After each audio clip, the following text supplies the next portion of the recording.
यस्य देवमृत्विजम् मोक्ष इष्यति परमेण समाधिना नरः संगं त्यक्त्वा भक्त्या आत्मानमादित्यमीक्षते।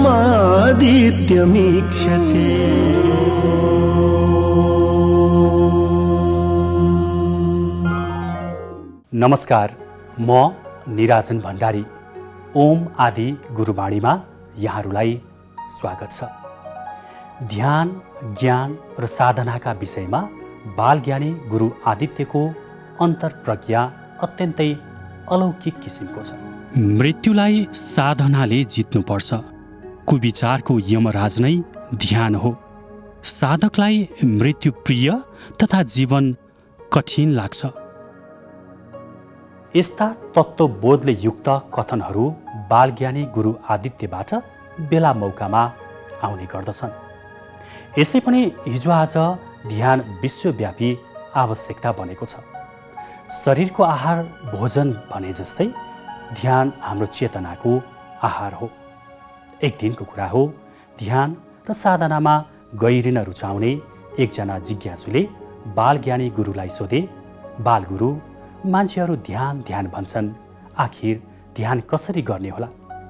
उहाँले दिनुभएको जवाफ यस्तो थियो, मात्र मेरा दुई नयन तिम्रा दुई नयनभित्र फ्युजन गराउने प्रयास गराई हेर, आफै ध्यान लाग्नेछ।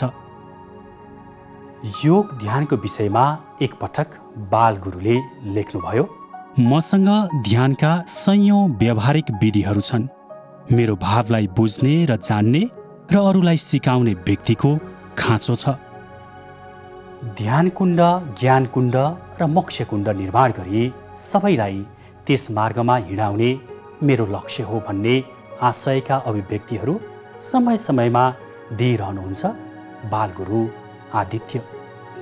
विशेष गरी तनाव र मनोविकारबाट ग्रसित वर्तमान पुस्तालाई उहाँको ध्यान प्रेरित सन्देश अमृत तुल्य छन्। सत्संग साधनामा भक्ति र शान्ति चाहन्छौ र खोज्दैछौ भने लोकप्रियता कम गरी श्री नारायणको शरणमा जीवन समर्पित गरी आत्मालाई विलीन बनाउन सिक।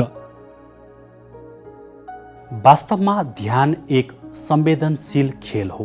ध्यानलाई खेलाँचीमा लिनु हुँदैन। ध्यान केही क्षणको अभ्यास होइन, जिन्दगीको साधना बन्नुपर्छ। श्रद्धेय बालगुरु सम्झाउनुहुन्छ कि राम्रोसँग ध्यान गर्यो भने अनेकौं सूक्ष्म र आध्यात्मिक लाभहरू प्राप्त हुन्छन्। उहाँ लेख्नुहुन्छ, राम्रोसँग गरेको ध्यानले पूर्व जन्मको दृश्य अनुभूति गर्ने, पाप पखाल्ने, नयाँ युगको आदिको प्रत्यक्ष दर्शन गर्ने लाभ मिल्दछ। आफूद्वारा निर्दिष्ट विधि अनुरूप ध्यान साधना गर्न गुरु आदित्य शिष्य शुभचिन्तकहरूलाई सतत प्रेरणा दिनुहुन्छ। उहाँले एकपटक ध्यानको बारेमा यस्तो अमृत बाणी दिनुभयो, आत्मा तरङ्गित बनाउँदै दिव्य आत्मामा जोड्ने विधि। जीवन र मृत्युको अर्थ खोज्ने महापथ ध्यान हो भनी सम्झाउने बालगुरुका ध्यान मन्त्रहरू यथार्थमै अमूल्य छन्। पूर्व हिँडेको मान्छेलाई बीचमै रोकेर पश्चिम हिँड भने के होला? हो, यस्तै हुन्छ। देहभोग र भौतिक सुख साधनामा रातो दिन लागेकाहरूलाई बीचमा झ्वाट्ट रोकेर साधनामा लाग भने सामान्य व्यक्तिले यसो गर्न सक्दैन। बिचरा ऊ आफू त सक्दैन, त्यस्तो गर्न उसले अरूलाई कसरी साधनामा हिँडाउन सकोस्? बालगुरु आदित्यमा खोइ के त्यस्तो वैशिष्ट्यता छ? किन उहाँ स्वयं साधना र ध्यानमा जीवन्त प्रयोगशाला हुनुहुन्छ? यसबारे उहाँकै शब्दमा यो अमृत बाणीको रसपान गरौँ। साधकलाई मृत्यु प्रिय तर जीवन कठिन लाग्छ, किनकि साधकले मृत्यु पछिको सुखद यात्रा तय गरिसकेको हुन्छ नै। त्यसका लागि जीवनमा अनेकौं कष्ट सहन गर्न ज्यादै मेहनत गर्नुपर्ने हुन्छ। शब्दद्वारा होइन, अनुभूतिद्वारा मात्रै बोध गर्न सकिने प्रस्तुत आदित्य बाणीहरू ध्यानी र साधक बन्न उत्प्रेरित गर्ने दिशासूचक निशानहरू हुन्।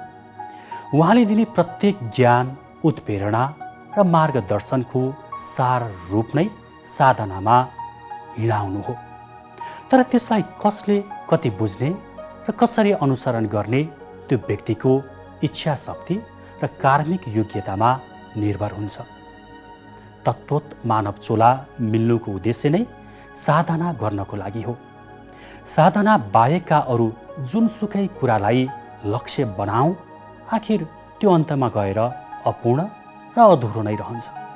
किनकि मानव चोलाको नैसर्गिक स्वभाव भनेकै आत्मिक उन्नतिको पथमा उत्तरोत्तर अग्रसर हुनु हो। भनिन्छ कि सबै सिद्ध पुरुष, सबै योगी तथा सबै युग पुरुषहरू यसै रहस्यको शिक्षण एवं उत्प्रेरणा प्रदान गर्नका निमित्त धरतीमा जन्मिएका हुन्छन्। यो सत्य एकातिर छ, तर आम मनुष्यको गति अर्कैतिर छ। यसैलाई विडम्बना भनिन्छ। यो तिक्त यथार्थलाई बालज्ञानी गुरुले यसरी अर्थ्याउनु भएको छ।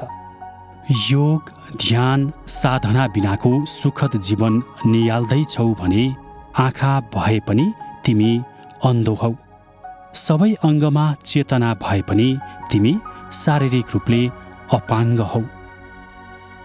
ध्यान र साधनाका विविध विषयमा श्रद्धेय बालज्ञानी गुरु आदित्यका अद्वितीय उद्गारहरूका साथ आज बिदा हुन्छौँ। नमस्कार।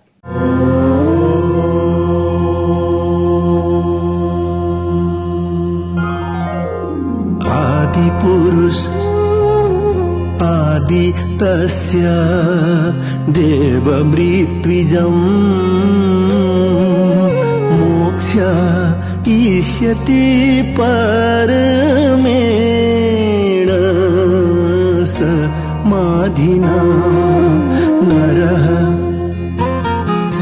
सङ्गं त्यक्त्वा भक्त्या